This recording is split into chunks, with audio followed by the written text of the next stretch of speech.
Marilah kita panjatkan puji dan syukur kehadirat Allah Subhanahu wa Ta'ala, yang mana pada pagi yang cerah ini alhamdulillah kita semua di dalam keadaan sehat walafiat, ya, dalam mengalami berapa tahun terakhir ini kita COVID seperti kucing-kucingan gitu ya, mau pakai masker nggak pakai, mau pakai enggak ya. Di kantor kami sendiri sekarang juga sudah mulai kita full untuk masuk, sementara sebelumnya kita bolak-balik tutup kantor, ditutup itu ya, jadi WFH, WFO. Nah, itu ke depan sebetulnya dengan hanya melaporkan itu saja sebetulnya sudah kita anggap aktif ya. Atau mungkin nanti kalau Jambi sudah kayak 18 tahun juga dengan screening ASIS. Nah, ini yang kalau screening ASIS karena harus dilakukan oleh tenaga kesehatan, jadi harus ada tersendiri yang untuk ASIS. Untuk SD, bagaimana cara menghitungannya? Yaitu jumlah penduduk usia di atas 15, di atas atau sama dengan 15 tahun dengan resiko masalah stadium 2 yang mendapatkan screening, dengan denominatornya adalah jumlah estimasi penduduk. Ada beberapa pertanyaan yang mau saya ajukan kepada Dr. Giyuki.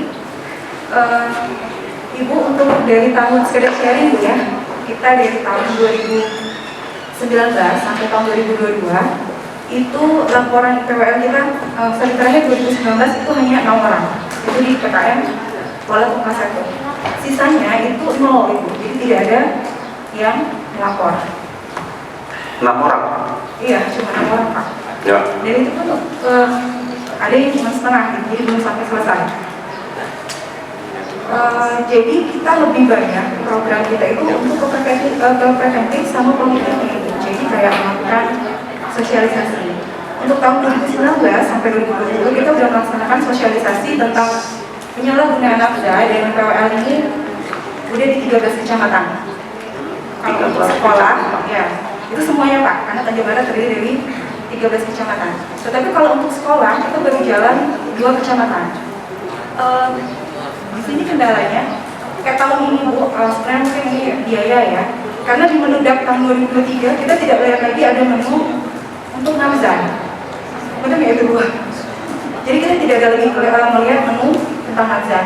Yang ada hanya tentang menu deteksi dini kesehatan jiwa. Itu pun adanya di, karena mungkin sudah berubah dari pusat, jadi adanya di bidang Kesmas ya, tidak ada lagi di bidang P2P. Jadi kira-kira sementara kita kalau untuk sosialisasi itu biasanya kita mengandalkan dana dari BOK.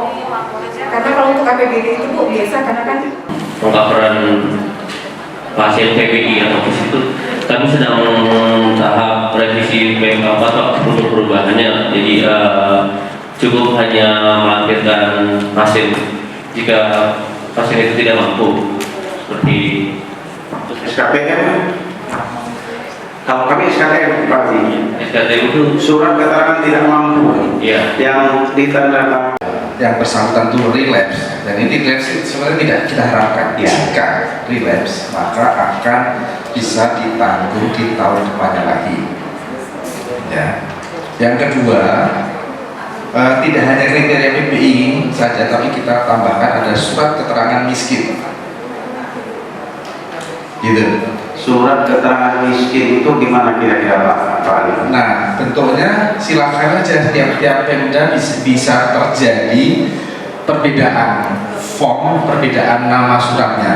Yang penting adalah menerangkan yang bersangkutan tersebut miskin. Miskin apa tidak mampu Pak? Miskin. Berarti miskin, karena begini, pemahaman kita ya intinya memang miskin sebetulnya. Cuma kan kalau saya nggak ngerti kalau nanti kalau dibuat surat keterangan miskin, apakah bisa, saya nggak tahu, nanti coba saya share. Tapi kalau kami yang intinya itu baru ada surat usulan dari Dinkes Provinsi, izin operasional ada namun belum dilampirkan.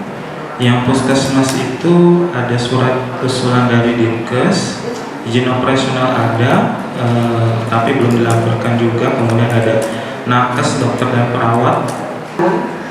Tapi ada puskesmas yang sudah masuk di SK Kemenkes nomor HK 0107 Menkes 701 2018 bahwa Putri Ayu dan Tanjung Pinang sudah dimasukkan dalam SK. Tapi saya heran juga kok ada data mengusulkan yang baru. Jadi Bapak Ibu yang dari kabupaten seperti yang Muara Jambi itu ada. Kita mau mensosialisasikan memang agak susah, maksudnya dari rumah sakit. Jadi saya kemarin sempat masuk ikut dengan acaranya Kapolda. Jadi Kapolda ada pernah acara Jumat Keliling. Di Jumat Keliling itu saya ikut gitu kan. Nah, setelah beliau selesai, saya masuklah. Sosialisasi kecil lah kan. Adalah sekali datang. Nah, itulah cuma satu itulah. Sudah dia datang sekali, besok gak punya muncul lagi. Dari awal pembukaan apa kita di. Kita nunggu Buluki untuk berfoto. Lalu ke kamar mandi. Belum, tadi ya Pak? Belum Pak. Ada berapa atau assessment lagi bisa diklaim? Iya, iya. Tapi kalau untuk PMK 4 yang baru, yang sekarang kan, nah kalau sudah direvisi PMK yang baru sudah keluar, nah kalau mau di assessment lagi, assessment itu bisa diklaim. Periksa lab bisa diklaim. Iya. Iya.